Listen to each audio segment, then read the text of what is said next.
listening to Hooked on Startups, where every week you'll hear from some of the most talented, inspiring, and successful entrepreneurs who shared their real-life stories, how they overcame challenges and failures, and how they mastered success. Get ready for some of the best business tips, tricks and tactics, and some frank, unscripted discussions. Here's your host, Matthew Sullivan. I'm going to press record. I'm going to live dangerously. Press record. Nothing is scripted here. Exactly. Live on the edge. Well, that's true. Yeah, it's a lot of effort for a very sort of like eating crab. We're talking about crawfish. I know. Crawfish. We have to explain to my listener here that we're talking about crawfish because I'm wearing a Louisiana crawfish company, and they don't sponsor me. But I got a really good T-shirt. But it was fun. So the fun thing is, you go out and you buy this huge pot. And then you buy these crawfish and pour them in with like 400 pounds of potatoes and carrots and things. Yeah. It is actually quite good fun. Not for the crawfish. Yeah, they don't enjoy it. No, but they do. They have a purpose. They do. And it's great fun because it's quite, you're stirring the pot and all that sort of stuff, and then you end up with 400 pounds of potatoes and crawfish left over. And also this enormous pot that you bought that you can't use for anything else. But it was great fun. That's a lot of fun. What inspired you to do that? It was my wife's idea, actually, because she said she wanted to do something different. So we had some friends around. It was really good. I think next time we're going to get some things, say from from a crustacean perspective, we're probably going to get something slightly larger. I was half expecting to see a lobster in the fish tank behind you, actually, to sort of, swimming amongst the koi or exactly working on it. Well, lobster, you get a little bit more bite for the buck. Literally, yes. Yeah. Yes, Yeah. But I think with lobsters or something a bit bigger than crawfish, where you feel that you've actually got something after all that effort, and But yeah, absolutely. That's a metaphor for life, though. Surely, is it not? It is totally. And that's the end of the conversation. And there we go. And we're done. We've just solved world peace. Yes, right. Yes. So, how are you, Bob? I was a few weeks back. How time has flown. Yeah. Time has flown. Life is good. I just took a 2-week vacation, and I'm refreshed and ready for more. We bought an RV, attached it to the back of our car, much to the disdain of the car. It did nothing other than complain before it blew up. Oh, no. And we decided to drive from Utah across to the East Coast and then back again. And we made it as far as the Carolinas. Then our car exploded. Oh, wow. Because it probably wasn't supposed to pull that much weight, actually, to give it its due. But it was great fun. There's 6 of us plus a dog in this sort of fiberglass box on wheels. Yeah. Driving from one park to another and seeing the country, and it was most enjoyable. The true definition of a holiday of a lifetime: never again. So, having been slightly traumatized by God knows how many hookups and poop tubes and all that sort of stuff. So we decided to sell the RV and re-enamored with the joy of flying and hotels, running water, fixed appliances, and we'll probably be catching planes from now on. So you mentioned vacation. Sorry, Yeah, no, absolutely. No, I totally get it. I have a pop-up camper, and I tell you, sometimes it's nice to be in a hotel with running water. Yeah, but I think that's right. Sorry to interrupt, but I think the pop-up camper is proper camping. It is, and it's like tent camping is proper camping. Trying to have this sort of luxury on wheels behind you, in the words of my Northern England friends, it doth butter no parsnips. It doesn't quite. It's neither fish nor fowl. So anyway, you were saying. It's an expensive bedroom. You're just driving around with a bed. Yeah. It's a very expensive bed. On wheels, and things fall off. Things break, and they do. So here was the great thing about camping and not so great. I went up to Glacier National Park, Grand Tetons, Yellowstone, and very excited. But you're in a proper tent. Everywhere they tell you, bear aware, be aware. Bears will kill you, right? So I'm a little nervous. And then I say to the ranger, well, do I really need to have bear spray? They're like, oh yeah, they'll kill you. Oh, this is a great vacation. I'm excited. They're like, don't leave a Tootsie Roll. Don't leave deodorant. Anything in your camper, your pop-up, they will bash through the camper and kill you. So we're living in complete fear. We're all just like, are we going to die? Did we leave a Tootsie Roll in the bag? Is there a granola bar? Are you taking shifts? So who's on night watch? Oh my. And sure enough, the second night, 3 a.m, we're terrified. It was probably a chipmunk, but we were just amplified at 3 o'clock in the morning. Yeah.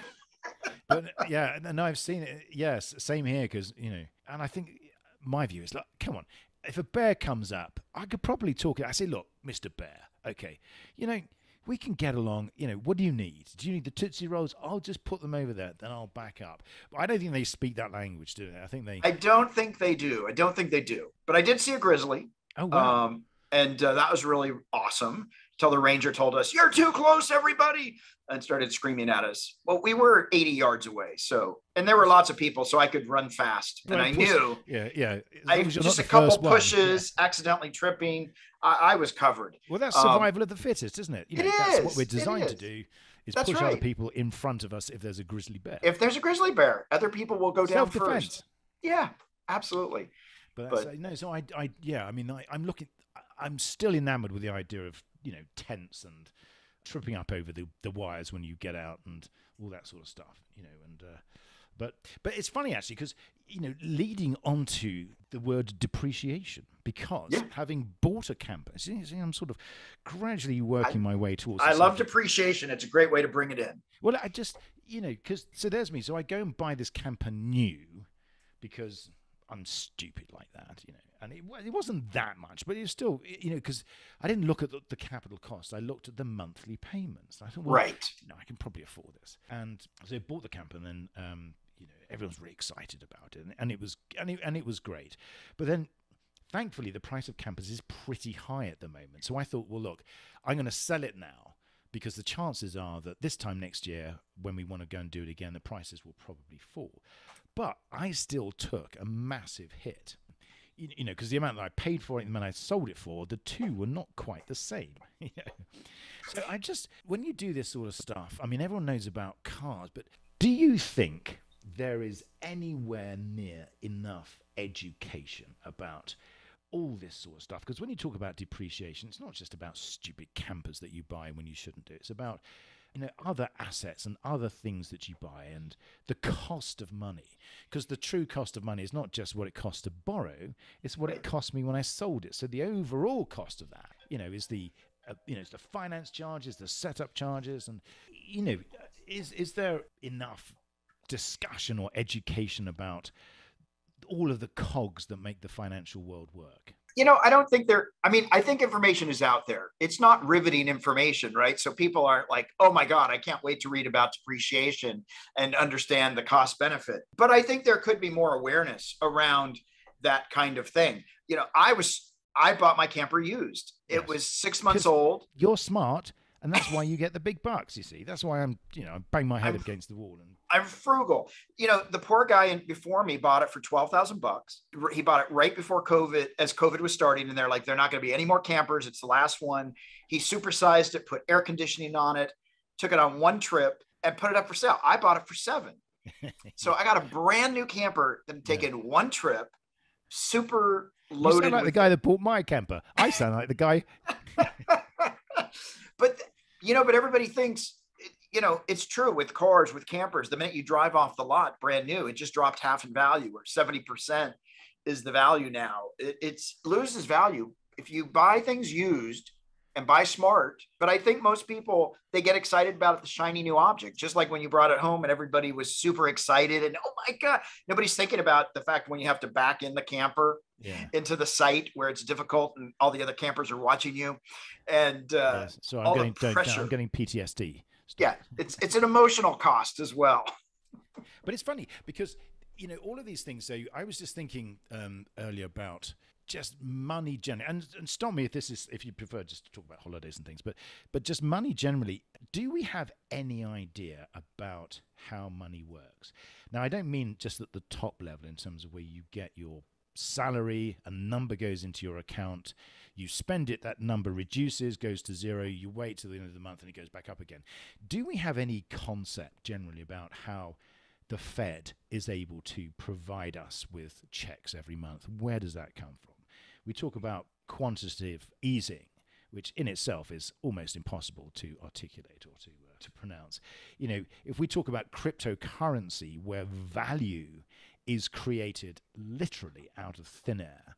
Yeah. I mean, these are all concepts, and you know, the work that you do, which I could paraphrase very clumsily by, you know, making something that is incredibly sophisticated and very difficult to understand. You make it digestible, as it were. So you take something that starts off as huge and elephant-sized, and you break it down and you make it digestible and understandable. And because of that, you create education, knowledge, and understanding where there wasn't, you know, where it wasn't previously. But what sort of complexities, in other words, what moments have you had where you think, God, this is so complex, but I now begin to understand it?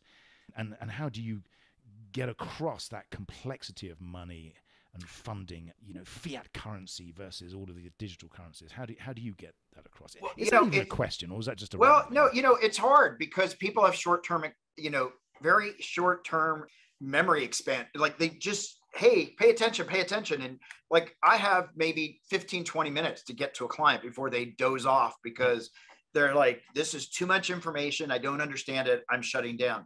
But, you know, it's interesting. You're talking about the cryptocurrency and all these different complex things. You know, one of the things that I saw this year, which is amazing to me, again, there's information out there. Nobody paid attention. So everybody was buying stock, selling it, buying it, selling it, stock. You know, that Robinhood sort of helped all of that happen, right?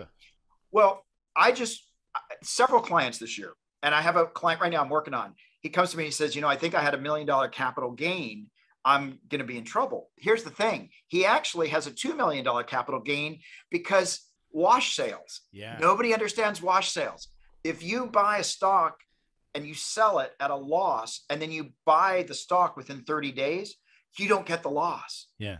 It gets kicked down further down the line. You eventually get it, but not now. So he had $1.5 million worth of wash sales. He's paying tax on that.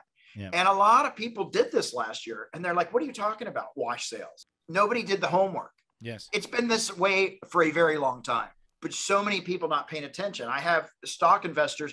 I had a client sold $1 million worth of stock. And I noticed he was one day shy of long-term capital gains. Now he'd been doing this for years. I said to him, do you understand that if you had actually sold this a day later, we would have saved 10% on all of these taxes? Yeah. He said, I had no idea. Wait a minute. You're trading millions of dollars every year. You don't understand the basics of long-term and short-term capital. Oh, never heard of it. Yeah. It's mind-boggling. And so how would you describe your typical client? The profile, the transaction size, what would be your best stab? You know, so I would say most of my clients make between $200 and $1 million. And I guess that's a pretty wide range, but you know, depending on where you are, a couple 100,000 goes a long way. In LA, that's, you know, poverty level. It's lunch, yeah. But I think for most of my clients, they feel pretty good about what they do, but they don't really understand the concepts of, oh, what do you mean I have lots of debt that I have to pay back? I'm making money, right? But you're making less than your debt. So you're still going to be upside down. So I think there's just this, I don't know if it's people want to just be in a bubble and don't confuse me with the facts. I just want to live in my fantasy world because this is Hollywood. So there is a lot of people don't really want the truth, but I think people get overwhelmed pretty quickly. Is it just generally because I think there is this, there's all these tools out there. So you talk about Robinhood, and there's, you know, all of the online trading platforms. There's, you know, there's countless platforms. But did you think there's a general lack of people feel their way to, or do they learn by mistakes? So in other words, you learn, or do people learn? In other words, unless you're taught how this thing works, can you learn through experience? You can learn through experience. It's costly and can be painful. And I've seen people make the same mistake 3 or 4 times till they finally say, oh, I guess that's not working. No, it's not. What, you know, it's interesting. I was talking with somebody the other day, really with a lot of entrepreneurs. People come up with a great idea And then they don't do any research. They just go, let's just go for it. It's going to work out. And they don't think about what's the cash flow? What's the capitalization that I need? What's the long-term strategy? And a lot of entrepreneurs love the ideas part, but then when you have to do the monthly accounting and you have to do the reporting, that's not quite as exciting, right? And a lot of entrepreneurs, that's where things separate, and we have a lot of crashes because it's not quite so much fun anymore when you actually have to keep getting customers and you've got to pay the bills. It's much more fun when you're creating the concept and telling people about this beautiful idea. Yes. And if you were to describe the strongest suite that you have in terms of your service, where you really, generate the most value in most cases for the people that you work with, where would that be? It's in tax strategy. It's in tax planning. Our biggest value is in November and December is getting together with all of our business clients and saying, let's look at the snapshot of where you are right now. What do we expect for the rest of the year? And how do we not pay any taxes or maximize our tax savings, creating a defined benefit plan, setting up 401ks, buying equipment, whatever that stuff is. And that provides a lot of value. I'm not a surprise kind of guy. Good surprise, bad surprise, don't like them. Yes. I want to know in December what I'm going to owe in March. Yes. Or April for some people. And so we really work hard so that we don't have surprises when we get to the end of the year. People know what they're going to pay, and we've already been saving for it. Yes. So I just got invaded then by an 18-month-old.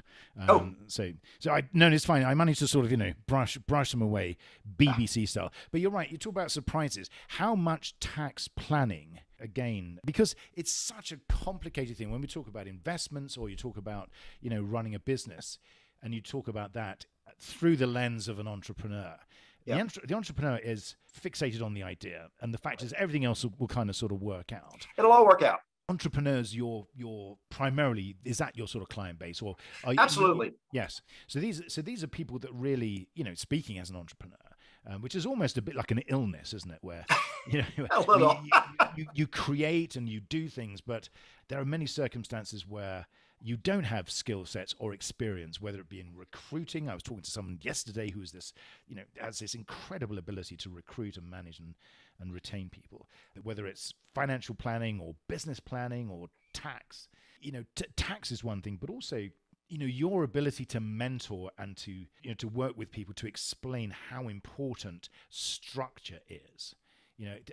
How would you sort of rate that in terms of importance? Well, structure is certainly important. I mean, when you're first being creative and coming up with ideas, maybe you don't want the structure, but once things are in place and you've got an app or you've got a design or you've got some offering, there does have to be some structure. You do have to start measuring the costs and all these things, because what happens is, I had a client who, they're a great programmer, and they had this concept. They were going to create this app, and they were spending about $200,000 a year of their spouse's income to create this thing. Yes. And it was going to be amazing. And 4 years in, after about $800,000, they finally said, I don't think it's going anywhere. Yeah. We'll just close the company. That was $800,000. Post-tax. Yeah. Well, they got a write-off. They did get a write-off. They did create a corp. But that was really painful for me to watch $800,000 just go blindly because they didn't have a real plan. They didn't have any structure other than, we think this is great. It's a great idea. We're going to figure out how to make it work. Yes. Oh, we didn't figure it out. Okay, next. And how much resistance do you have? I mean, because only from experience, I'm a huge believer in mentoring, because I spent a large part of my early years thinking that I could be all things to all people, and made some huge expensive mistakes, as a result of that. So do you find that there are some people that are coachable and other people that you have to sort of start bit by bit and gradually work up to them, understanding that they do need to listen to other people? Yeah. And there are some people that I realize are never going to listen, and I'm probably not the best fit for them, because at some point they're going to crash and burn and want to blame everybody else. And I don't want to be around when that happens. But most of my clients, it may take them a little bit, but they eventually will see, oh, I do see the value in this. Okay, we saved you this money. I had a client who incorporated, and they came back to me after 3 years and they said, Bob, I used to get big refunds on my checks, and now I don't get big refunds. I'm always cutting checks to the government. And I said, yeah, but let me ask you something. Do you have an extra $500,000 in your bank account? Yeah.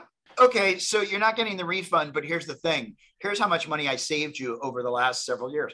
Oh my God. I said, you just have to change your thinking. Yes. You're in the mentality of, I get a refund, but that was money that was withheld on you and you weren't getting any deductions. And so once I laid it out and explained it to them, they went, never mind, I'll never ask this question again. I said, yes. I'll tell you when it's not benefiting you. But right now you're saving hundreds of thousands of dollars in tax over time. And once they see it, but not everybody wants to see it. You know, people, I want to be creative. I work with a lot of creative folks. And so some people just want to stay creative and it's too taxing to talk about taxes. And I don't want to muddle my brain with that. And do you find that you turn down more people as clients now than you accept? I do.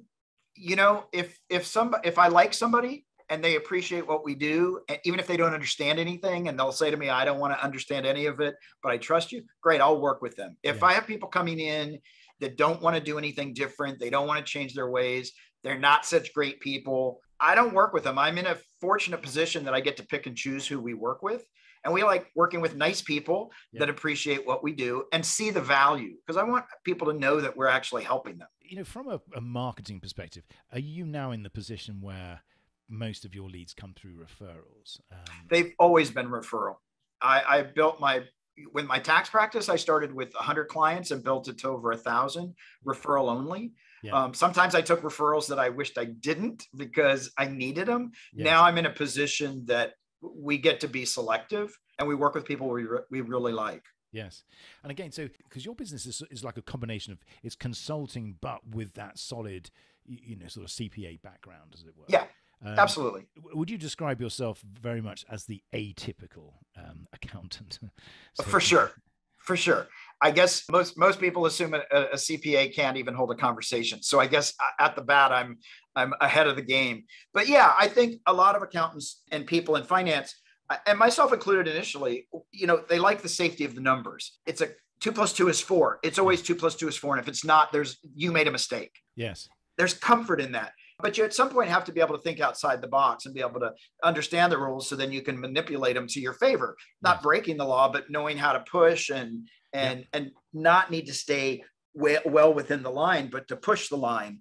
And I'm comfortable with that. It's understanding, isn't it, what these boundaries are and what that's right mean in relation to your clients. Is that something that you've always had? So from that approach, which is, very much this sort of the personality first and the accounting second, is that something that you can teach people? Because I'm thinking about it, people that have CPA businesses, how do you differentiate yourself? Because you're right, the numbers absolute, but how do you deal with clients? Clients are metaphysical.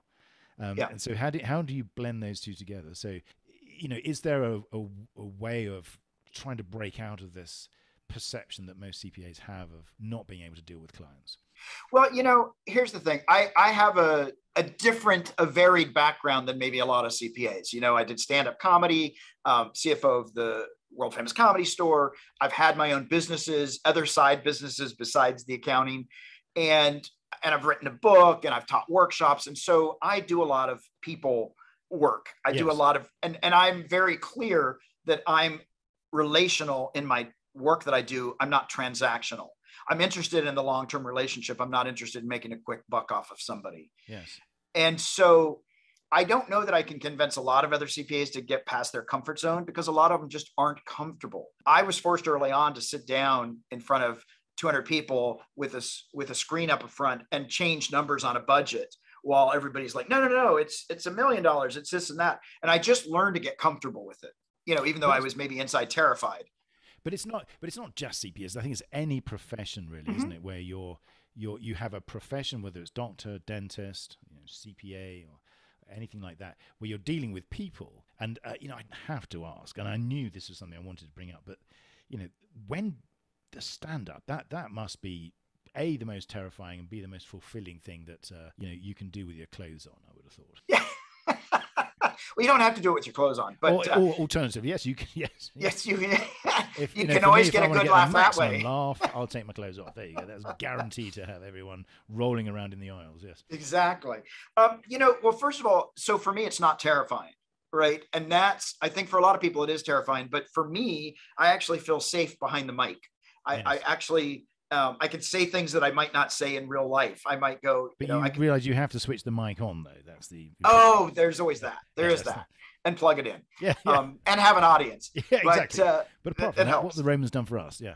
Yeah. So but it is very fulfilling. It's probably one of the most fulfilling things when you're in a room with 1,000 people and everybody is laughing at your joke or laughing at the way you took a breath or. Yes. They're just so with you. It's probably it's the best drug ever. And it's amazing to have a whole group of people completely in alignment with what you're sharing. It's a lot of fun because it's not just about me, it's about us collectively. Right. Yeah.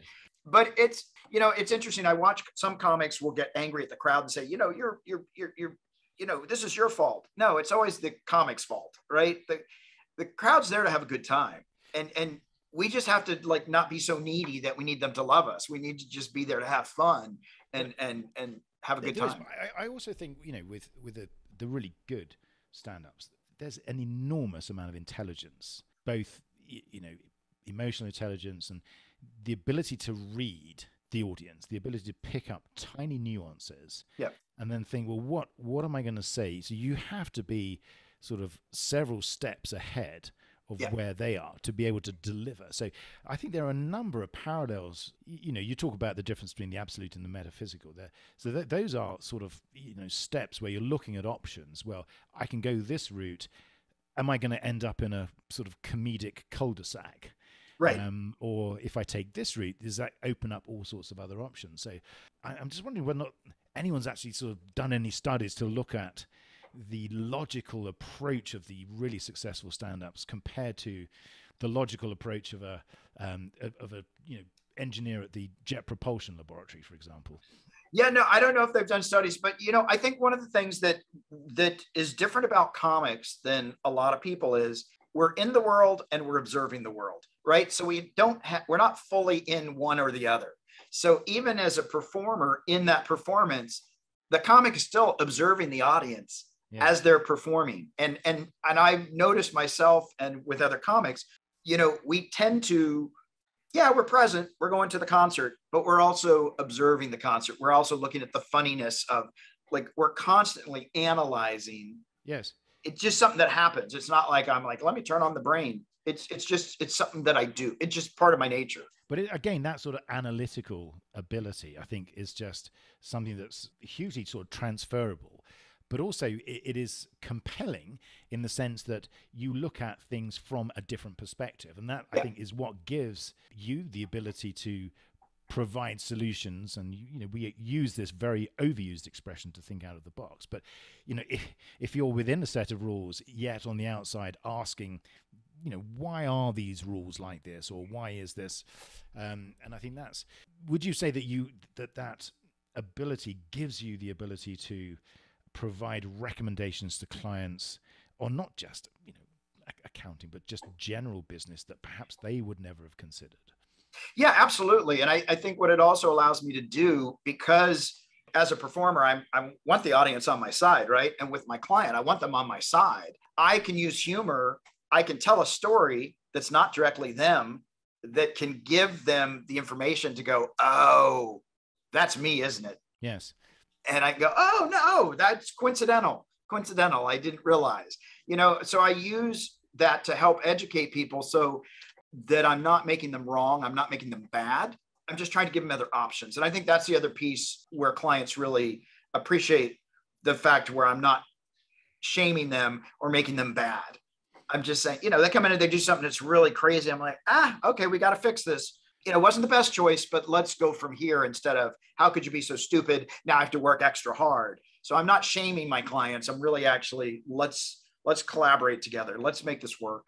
And I think if you look at the components of the experiences you have, is there mass market approach that you think you can take? Because there are lots of sort of second rate classes or educational materials or courses, have you ever been tempted to try and distill some of the things that you've learned, through your experiences, and deliver those in like steps, so that people at the very beginning of the process can begin to understand the basics and build up from there, rather than trying to repair something at the very end? Yeah. Well, it's interesting. I certainly do have that desire to be able to go out, let me give you all this information. But here's what I've also learned over the years. Most people don't want the information, right? And it's, that old, you can lead a horse to water. I could go out and tell everybody, hey, if you focus on relationships, hey, if you do this and you do this, people are like, yeah, whatever. Unfortunately, mostly I have to wait for people to come to me and say, hey, this seems to be working for you. Can you give me some insight? Like, I need that curiosity. I need that participation. When people come to me to work on like money struggles, emotional, mental blocks, and things like that, the first question I ask people, are you willing to do the work? And are you willing to feel uncomfortable? 95% of the people will say, I'm willing to do the work. I'm willing to feel uncomfortable. But I've actually had people come in and say, no, I'm not willing to do the work. I'm like, we're done. Thank you so much. The session's over. Like, you have to be willing. And I think most people, until the pain point gets to such that they need to change, are going to stay in that comfort level rather than make a shift. And so, as much as I'd love to go out and tell people, here's what you could do and here's how it could be better, I really need people to be motivated to actually want to make the change. Yes. And the problem is, though, that motivation normally comes from something bad that's happened. Yes. So it normally does. It's like, I feel sorry for them, but dentists, the only reason you go to a dentist normally is when there's a problem. Certainly if you're British. It's like when you go to the doctor. The only reason I'm going to the doctor is if I'm slightly dead. So that the concept of preventative, accounting is, I guess, something that you have to try and teach them. Well, yeah, and it's interesting that you mentioned dentists. They have the highest rate of suicide. It's one of the most stressful medical professions. But I actually had a client say to me one time when they came in for a meeting, they said, I was more concerned about coming to visit you for my taxes than I was finding out whether or not I had cancer. Yes. I said, oh my God, your priorities are messed up. Like cancer is life or death. Taxes, we can figure it out. Yeah, and that's the thing, is I guess it's just that feeling that you're in the machine, and that the unstoppability. And are there other myths that you come across frequently? This concept that if you have a tax issue or if you have an accounting issue, that's it. It's unfixable, and you're on the road to nowhere. What other sort of major? Yeah, well, so there's a myth out there, and people take one side or the other. One myth is, if you file on the tax date, you're going to get audited.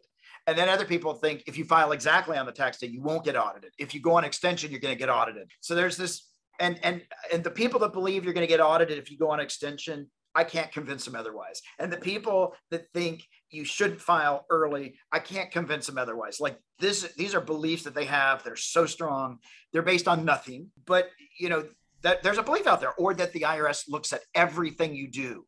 Every time you use a credit card, the IRS is like, look what Betty just spent her money on. They're not that far reaching. I suppose that's the equivalent of going to a pedestrian crossing and sort of pressing it, click, click, click, click, click, because there's this magic code. Right. That if you press the crossing button in a certain way, the lights will immediately turn red. It's that same sort of craziness. So, well, it is. We're so fun. This morning, I'm getting on the elevator. I've pushed the button to take me up to my office. A lady walks in right behind me, pushes the button again. The light's red. I've pushed the button. The elevator's not coming any quicker because you pushed it again. It's like if you press it sort of 3 times, then the engineers, there's a line of code in the lift software that says, if this button's pressed 3 times, make it go extra fast, turn back time. And what are the highlights? What are the moments where dealing with clients and people can be very challenging, but it can also be pretty rewarding, not just in terms of the amount that you save them but what sort of moments are there that you look back on and talk about your clients? I think, there's several clients that have come back to me and said, I'm so excited that I owe this much in tax because I saved all the money and I get to pay it. And had we not done these strategies, I wouldn't have been prepared. So that's really cool when people are actually excited that they've saved the money, and they're not angry at me when I tell them the number is what it is, because we've planned for it. And that feels really good. I think there's been a couple of times where I helped people get a house. If you hadn't helped us get into that first house, which gave us the permission to start a family, and then we were able to build to a bigger house, stuff like that's really rewarding. Is it just that you're enabling people, you're giving people a pathway to do things that they never thought that they could do? Because absolutely, it's about helping people see that they do have the power and that they can create the future that they want with just a little bit of structure and a little bit of guidance. And for me, that's the big reward when I see people come back to me and say, oh my God, I've started a savings account, I've paid off my debt, I'm helping my mom out. And I'm actually, I've had people come to me and say, oh my God, I saved so much money, I'm able to make a down payment in a year. I'm like, oh my God, like they followed it so to the letter. They got so obsessed that they expedited. I think the thing that you're not saying, which is probably the most critical thing, is the creativity that you bring. So, if you think about all of those things that we talked about earlier about, the stand up and the solutions, and it's creativity. It's the creativity to look at a set of circumstances through the eyes or through the lens of your client, and come up with solutions that work, that are deliverable, that they would never have thought of in a million years. And I think that's the thing that probably drives you, because each client is different, and we live and die by the excitement as entrepreneurs that we get from solving problems. So is that a fair comment? Is it the creativity of being presented with a set of circumstances and then trying to create this real sort of living solution that really derives benefit to the client? Yeah, I think so. And, it's funny as you say that, I'm realizing, that was one of the things that really helped me get ahead when I worked at a firm, was the ability to come up with creative solutions where somebody would have 2 or 3 corporations. And I would look at stuff and say, well, if we do this and we move over here and we do this, we actually wipe out this tax liability. We do, oh my God, that's a great idea. And so I didn't realize it at the time, but that was one of the reasons that I moved forward and advanced, and clients wanted to talk to me. I'm like, initially, I didn't want to talk to clients. I'm like, let me just sit in the back room and create. But I do think that people really appreciated that I was looking at it from multiple perspectives and really trying to, like, how can we make this work? And what's the impact if we go down this way? Or if we follow your path, what's going to, not just short term, how's that going to lay out? It is this great sort of, combination of empathy, so being able to put yourself in the shoes of the client and understand what they want out of it without, was having sufficient life experience to be able to be empathetic to that person's needs, and to understand probably what it would be like in their shoes, combined with the creativity to be able to look at certain situations, through using a different set of sort of rules, but at the same time still maintaining the tram lines of regulation, and so to have those combinations is pretty rare, I would have thought, for someone in what is in the tax profession. So trying to get that across, I mean, that's why I guess most of your, if not all of your business is referral, because trying to put that out in an ad is quite difficult. Yeah, and it's interesting. I think the other 2 pieces that add to my background is, one, I was always going to be a lawyer. I was set on being a lawyer since I was a kid. So I had a lot of law courses that I had taken, a lot of law, legal research. I'd done all these things prepping for law school. And then I met a bunch of attorneys, and I thought, I don't really like these guys. But so that was the first thing, was I never wanted to be an accountant. It was just something that was easy. Yes. And I felt like, well, no, it's too easy to get paid for it. I want to do law. That's challenging. And so I think the fact that I didn't want to be an accountant, that I just actually said, oh, well, I've got this law background and this is something that comes easy. You know what? Let's do this. I didn't come into it the normal route. But again, you can see the attraction of the absolute nature of accounting. Oh, yeah. And so there is that. It's a very interesting combination, isn't it? Because you've got creativity, yet still, it's a bit like being a stonemason, I suppose, where you can be incredibly creative, but at the end of the day, the angles have to be right and the thing has to fit. Right. So it doesn't matter how much you chip away. If it's not strong enough, or if it's not if it doesn't fit where it's supposed to fit, then it's of no use. So yeah, absolutely. Absolutely. Oh hell, So I would be delighted to be a client of yours. If what I mean is, if I were a client, then to be able to find someone who has such a rare blend. Do you get people coming up to you saying, Bob, I heard you were a stand-up comedian. What's your favorite joke? It's a bit like going to a dentist. Oh, you're a dentist. Could you have a look at this tooth for me? Yeah. That must be the. No, it's funny. I get both. If people find out I'm an accountant, people are giving me all their tax problems. Can I figure it out? Like at a dinner party. Hey, let me just this one little thing. I'm thinking of doing this. And what's going to be? But yes, also, hey, tell us a joke right now. Like, well, you need 2 drinks. Just calm down. Calm down. It's funnier with 2 drinks. An audience and $20,000. Exactly. Yes. Comedy also has to be set up in a way. You don't just like tell a stand-up joke in the middle of you get to know your audience. A funeral is probably not the best place to lay out your 10 minutes of new material. Well, I suppose you could do the odd sort of deadpan gig. You could do deadpan. Yes. Absolutely. But people love to tell me the joke that I can, here's a joke you can use. It's your joke. You can just take it. That's right. Yeah. How do you watch time fly? Throw it out the window. Right. So you're like, oh, I'll use that. I'll write that right down. Actually, I think we might edit that one out, Bob. Do you mind? Okay. No, I know what you mean. It's these sort of, I'm going to give that one to my kid. Yeah, exactly. And it always reminds me. You must have seen that movie, Good Morning Vietnam, with Robin Williams. Yeah, I can't remember his name. Great actor. Takes over from him, and he's got the the horn, and he says, I'm funny. I can be funny. I can tell jokes, and we're now going to play a polka.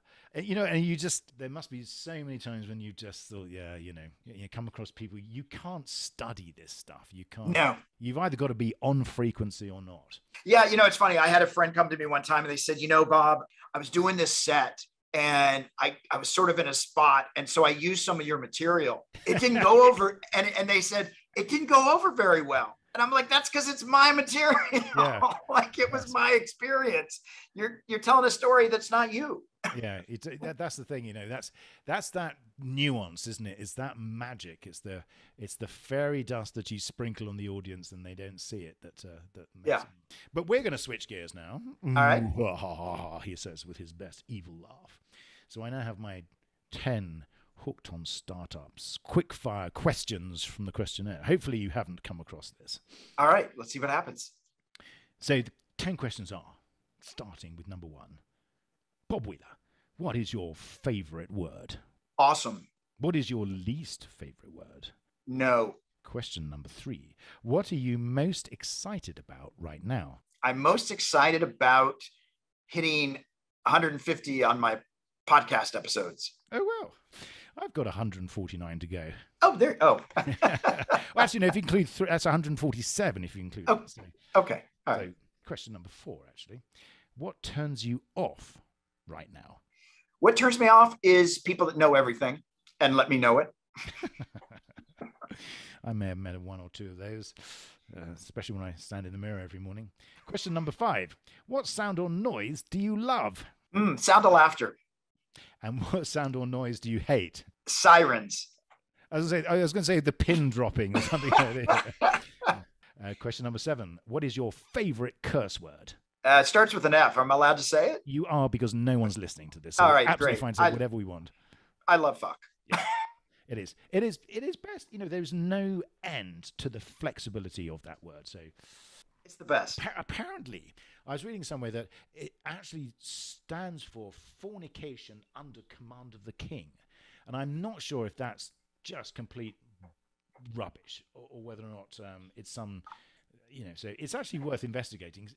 I've done a little research on it, but I have seen that. But regardless of how we got it, I fucking love it. Fucking love it. Yes, it's awesome. Excuse me. Question number 8: what profession other than your own would you like to attempt? Airline pilot. Oh wow. And question number 9: what profession would you not like to attempt? Mortician.